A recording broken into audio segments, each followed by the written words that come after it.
Assalamualaikum warahmatullahi wabarakatuh. Hai, Karawang Box.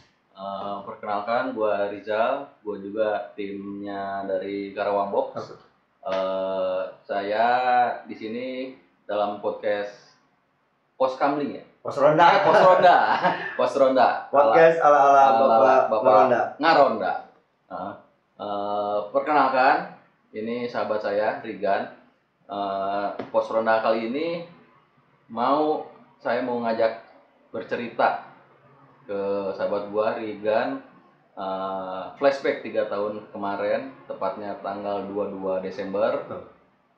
Di situ ada sebuah bencana di Tanjung Lesung ya. Saya ingin lebih tahu lagi cerita di balik bencana itu. Kebetulan saudara gue ini salah satu korban dari bencana tsunami di Tanjung Lesung, Banten ya. Gimana Gan?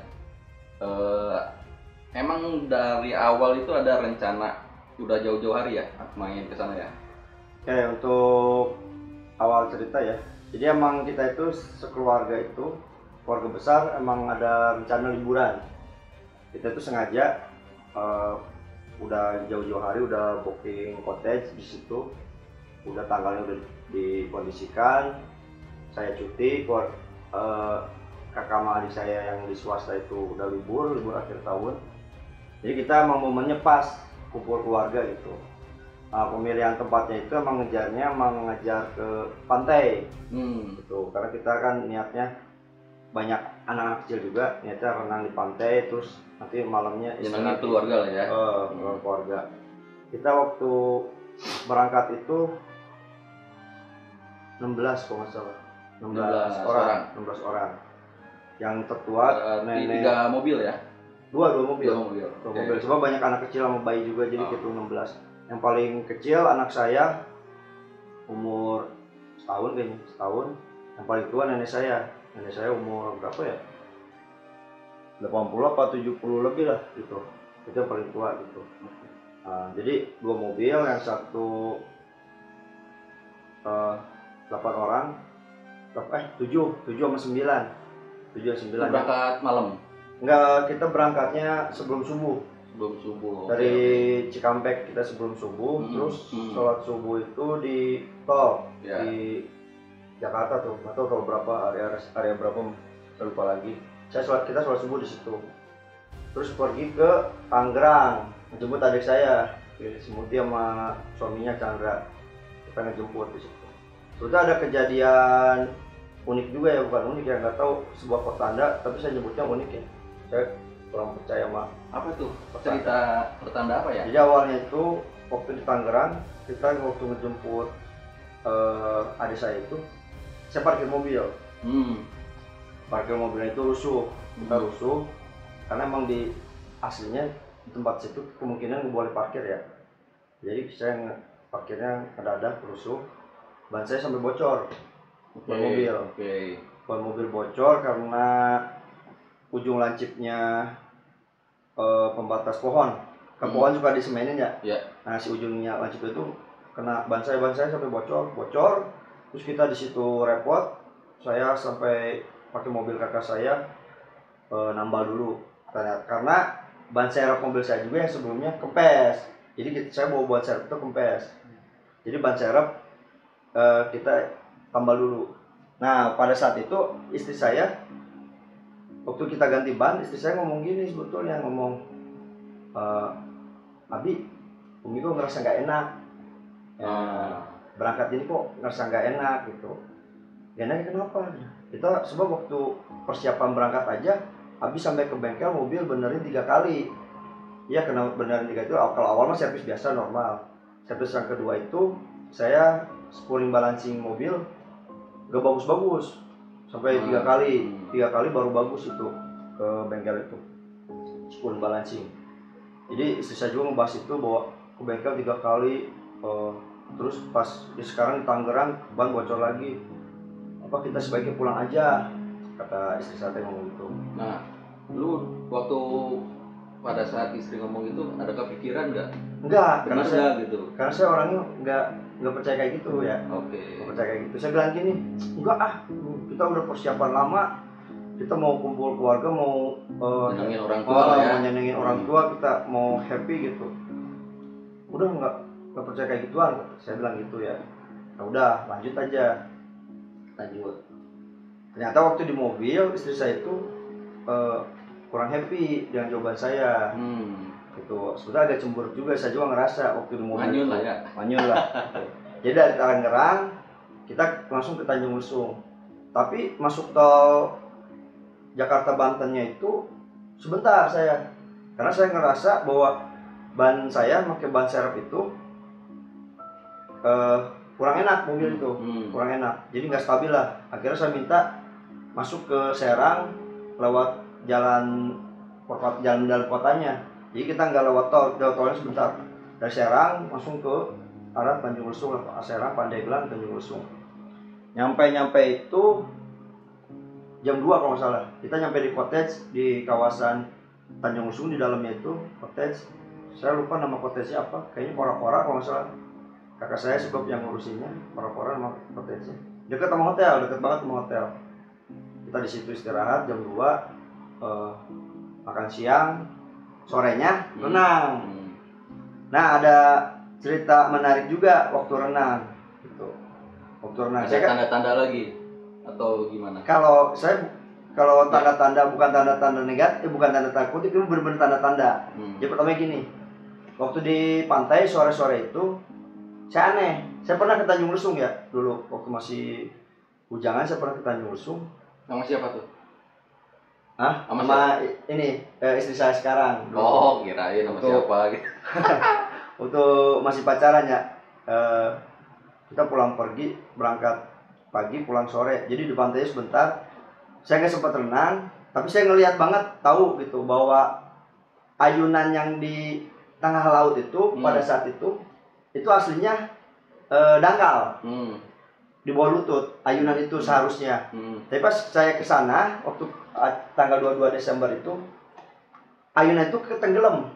Cuma kelihatan tinggal tiangnya. Saya mikir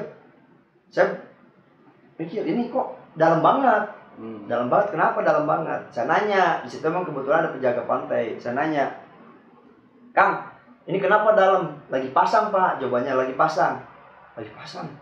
Pokoknya situasinya itu, si pantai itu cuma sisa sedikit pasir putih. Cuaca mendung enggak? Cuaca mendung enggak ya? Enggak, kayaknya enggak mendung. Itu pantai yang seharusnya pasir putih banyak, ini cuma sedikit sisa itu. Sisanya air laut. Pokoknya lagi pasang, bilangnya gitu ya, lagi pasang. Patokannya itu kayak saya ayunan yang di laut itu seharusnya pantai gitu, tapi kenapa jadi tenggelam? Nah, kita udah nggak mikir apa-apa lah, mikirnya emang benar lagi pasang. Renang. Nyampe keluarga happy lah ya. Happy, semuanya happy. Main pantai, main pantai, betul. Apalagi yang kecil-kecil, tuh renang senang. Pokoknya happy lah, kita happy. Pas kita pulang, baik lagi tuh ke sebelum. Itu kondisi di sana lagi banyak pengunjung nggak? Oh, ramai banget, sumpah ramai banget. Dibandingin saya dulu waktu masih bujangan dengan waktu 2018 itu jauh. Karena emang kawasan Tanjung Lesung itu pada saat 2018 itu lagi diarahin oleh Bapak Jokowi supaya jadi kawasan wisata unggulan gitu, kawasan ekonomi khusus. Jadi bener-bener lagi maju-majunya Tanjung Lesung itu. Maju-majunya rame. Banyak, pokoknya ada berapa bis rombongan itu banyak. Hotel juga terbukingnya banyak gitu. Kenapa saya tahu? Karena kakak saya dengan saya ngurusin itu hotel, informasinya banyak yang terbooking gitu. Hotel juga kita untungnya masih dapat waktu itu. Padahal itu beberapa bulan sebelumnya yang ngurusinnya. Padahal kejadian tsunami itu nggak sebesar di Aceh ataupun Palu lah ya. Iya. Tapi memakan banyak korban. 170-an, Pak. Ya betul. Ya, saya nggak tahu angka pastinya, pokoknya di atas 100. Jadi betul, Kang Rizal. Jadi tsunami Tanjung Lesung itu kenapa memiliki dampak korban banyak itu karena emang lagi full, lagi penuh-penuhnya pengunjung. kejadian tsunami. Walaupun tsunami-nya nggak besar ya, Ya. dibandingin dengan Palu, dibanding dengan Aceh, dibanding dengan Pangandaran itu. Karena saya tahu sendiri waktu saat kejadian itu emang nggak gede tsunami-nya itu. Tapi orang lagi banyak-banyaknya, orang lagi liburan, lagi banyak pengunjung itu kejadian, akhirnya banyak korban jiwa. Nah, balik lagi ke cerita tadi. Setengah 6 kita balik lagi ke cottage, mandi, terus makan malam. Makan malam itu setengah 6 apa habis sholat maghrib ya? Kayaknya setengah 6 kayaknya kita. Jadi ada yang mandi, ada yang makan lah. Makan. Cat, istri Rigan ngerasa ya masih gak enak hati Oh ya ini, gimana? untung kamu nanyain Kang Rizal. Saya ini ada kejadian. Yang ngerasain kejadiannya itu cuma saya. Jadi gini, waktu saya selesai mandi jam 5, selesai renang jam 5 sore. Saya itu mau ngurusin anak saya, saya mau mandi di tempat pemandian di pantai itu. Mandi. Udah selesai ngurusin anak saya mandi, saya ke tempat duduk di pinggir pantai. Saya ngeliat dari jauh, jelas banget Krakatau itu lagi merah. Oke. Krakatau lagi merah. Nah, saya ingat obrolan sama kakak saya waktu pertama datang ke pantai itu sekitar jam setengah 4 itu. Kakak saya bilang gini, kakak saya punya rencana besok itu minggu pagi dia mau perjalanan pakai perahu ke Krakatau. Wah, kayaknya seru tuh ya. Kakak saya mikir, kenapa itu lagi rame-ramenya trip ke Krakatau, karena Krakatau itu lagi merah, lagi keluar. Jadi di ujungnya itu merah, terang banget merah. Itu sore aja terang merahnya gitu. Nah, saya sempat nanya ke penjaga pantai di situ, Pak, ini Krakatau aman? Aman ini mah, ini dari bulan Juli juga udah kayak gini. Jadi Krakatau ujungnya merah itu katanya udah dari bulan Juli. Sedangkan saya datang ke situ kan Desember, saya mikir oh normal, karena udah lama juga nggak kejadian apa-apa gitu. Nah, pas saya lagi duduk, saya setelah ngobrol sama penjaga pantai itu, jam 5 saya duduk, tiba-tiba kerasa gempa. Setengah 5 itu. Jam 5. Jam 5, oke. Kursi saya lagi duduk di kursi ngerasain. Saya berdiri, saya langsung bilang ke istri saya, "Mi, ada gempa, kerasa nggak?" "Ah, masa sih? Beneran gempa?" "Ah, masa sih?" Itu saya yakin tuh gempa, bener-bener yakin tuh gempa. Tapi istri saya mungkin posisinya lagi nggak duduk, dia lagi berdiri di depan tempat duduk, nggak ngerasain. Tapi saya ngerasain itu gempa itu, gempa pelan kerasa. Nah, pada saat gempa ada kepikiran, waduh bakal tsunami nih. Toh kan udah sebelumnya udah ngeliat nih Krakatau mulai merah ya.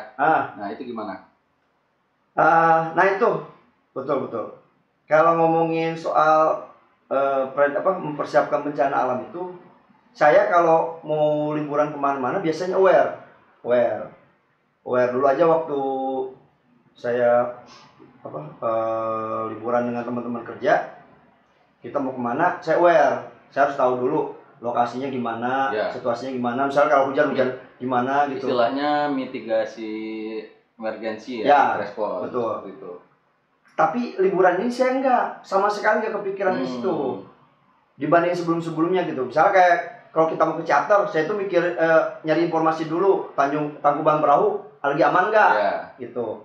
Terus lagi kalau kita ke Pangandaran, saya nanya dulu kira-kira Pangandaran aman nggak gitu. Nah ini benar-benar nggak, karena saya emang ngejar saking mau senengin euforia. Saya kenapa sih ngerokok biar enak ya. Ini sebab kalau cerita ini saya emosi saya suka naik turun. Gitu. Namanya juga pos ronda ya, bebas. Mau ngopi mau ngerokok bebas.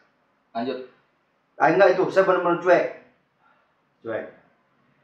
Udah aja tujuannya happy, nggak mikirin apa-apa gitu. Tapi pas setelah gempa itu saya takut. Jujur, saya takut terjadi apa-apa. Gitu, takut terjadi apa-apa. Saya langsung flashback ke selama perjalanan. Jadi saya perjalanan ngelewatin kawasan Tanjung Lesung itu, saya ingat lokasi-lokasi apa tempat kalau kita emergency. Saya ingat di situ ada pelang. Jika tsunami lari ke tempat lebih tinggi, itu ada petunjuk-petunjuknya di kawasan Tanjung Lesung itu gitu. Ada bukit-bukit yang arah untuk menyelamatkan diri. saya selama sejak di perjalanan itu sebetulnya memori saya secara nggak sadar merekam. Nah setelah gempa yang jam 5 itu saya langsung ingat, saya agak ngelamun gitu, saya ingat-ingat kalau kejadian apa-apa saya harus gimana gitu. Itu sempat gitu saya. Tapi di dalam pikiran doang ya. Pikiran pulang nggak diutarakan, Nah. nggak diutarakan. Saya takutnya panik gitu ya, keluarga panik atau takut gimana mikirnya. Saya jadi cuma diri sendiri gitu. Ini kalau ada apa-apa harus gimana. Nah udah. Terus kita tadi ke cottage jam 6:30, terus ada yang makan, ada yang mandi. Jam 6:30 itu atau jam 6 lebih seperempat ya, saya lupa lagi. Kita sholat. Kita sholat. Ada hal menarik soal sholat ini. Jadi gini, kita kan lagi liburan.